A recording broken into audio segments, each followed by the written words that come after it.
శ్లోకం 25 దంష్ట్రాకరాళాని చతే ముఖాని దృష్ట్వైవ కాలానలసన్నిభాని దిశో న జానే న లభే చ శర్మ ప్రసీద దేవేశ జగన్నివాస.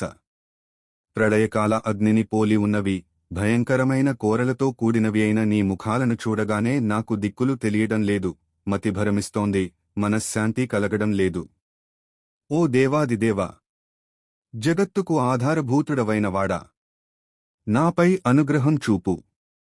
భావం: కృష్ణుడి విశ్వరూపం ప్రళయ అగ్నిలా ఉగ్రంగా ఉంది. అర్జునుడు భయంతో దిశలు కూడా గుర్తించలేకపోతున్నాడు. చివరకు భగవంతుని కరుణ కోరుతున్నాడు.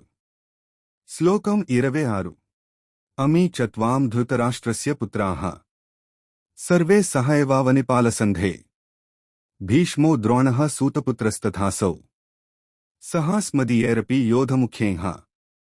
ధృతరాష్ట్రుని కుమారులందరూ, దుర్యోధనాదులు, వారితో పాటు ఉన్న రాజుల సమూహాలు, అలాగే భీష్ముడు, ద్రోణుడు, ఆ కర్ణుడు, సూతపుత్రుడు మరియు మన పక్షంలోని ప్రధాన యోధులు కూడా నీ భయంకరమైన నోళ్లలోకి వేగంగా ప్రవేశిస్తున్నారు.